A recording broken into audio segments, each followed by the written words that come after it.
দুষ্টু কাউয়া ডাকে রে কাকা কাকা কাকা কা দুষ্টু কাউয়া ডাকে রে কাকা কাকা কা কাউয়া কাদের খুব তো বলছিলা ফখরুলের বাসায় যা উঠবা এখন দেখি দেশে তোমায় খুঁজেই পাওয়া যায় না কই আছো আমাকে নিয়ে মজা করো আমাকে নিয়ে মজা করো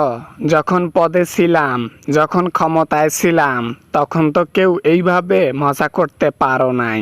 এখন দেশের মধ্যে থেকে পদত্যাগ করছি মজা নাও পদত্যাগ করে গেছো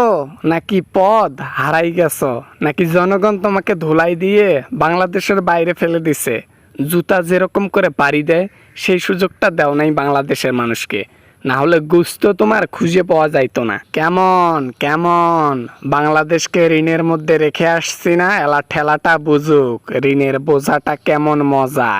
এমন চুরি করছি না একেবারে চুরি করে বাংলাদেশকে হোলহোলা বানাই দিছি শালা চোর কোঠাকার শালা চোর জীবনও শালা তোদের মতো লোকের ভালো হবে না তোরা দুনিয়া তো শান্তি করে থাকতে পারবি না আখেরাতে তো দূরের কথা তোদের জন্মের ঠিক নেই এই জন্য তোরা জনগণকে মার দিছিস জনগণকে ঋণে ফালাই দিয়ে বাংলাদেশ ছেড়ে ভাগছিস আমরা কোথায় আসি আমরা যেখানে আছি যত অভিশাপ দাও কাজে আসবে না পালাই আসছি যে টাকা মেরে দিছি না ওই টাকার শূন্য স্থান শূন্য পূরণ করতে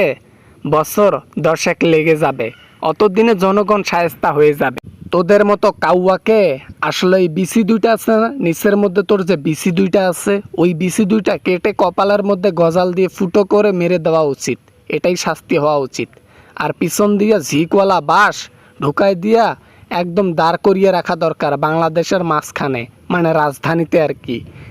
তোদের মতো নেতার কারণে আজকে বাংলাদেশটা এইভাবে গেল নষ্ট হয়ে এমন কথা বলছো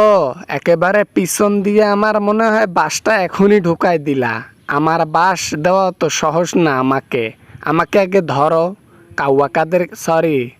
মানে ওবায়দুল কাদেরকে আগে ধরো কেন জানি না মনে হইতেছে ওবায়দুল কাদের প্রবাসীর হাতে মৃত্যুবরণ করবে হঠাৎ করে যমুনা টিভি খুলে দেখবো অজগবি ড্রেনের পাশে পাওয়া গেছে এক লাশের নাম ওবায়দুল কাদের চেহারাটা ঠিক বোঝা যাচ্ছে না তবে বাংলাদেশের মন্ত্রী বলে মনে হচ্ছে কয় কি বাবা রে বাবা এত বড় কথা কেমনে কি ওরে আল্লাহ বলে কি এটা তো মাথায় ছিল না আজকেই 2-4টা বোরকা কিনবো কিনে বাজার সদাই করব। না হলে বলা তো যায় না এটা তো আমার স্মরণ ছিল না যেখানে আছি এখানেও প্রবাসী আছে ইঁদুরের মতো পালিয়ে কতদিন আর বাঁচবি একদিন তো ধরা পড়বি সেই দিন হবে তোর শেষ দিন সেটাও প্রবাসীর হাতে একেবারে বাঘের মতো খাপলে খাপলে তোর মাংস ছিঁড়ে খাবে ফেলে দিবে শুধু কঙ্কালটা মনে রাখবি জনগণও কিন্তু ছাড় দেয় ছেড়ে দেয় না তোদেরকে ছাড় দিতে দিতে জনগণ যখন পিঠে দেওয়াল ঠেকে গেছে এখন আর তোদেরকে ছাড় দেওয়ার সময় নেই মনে রাখবি তোদের পতন হয়েছে খালি দুনিয়া থেকে ছাড়ার পালা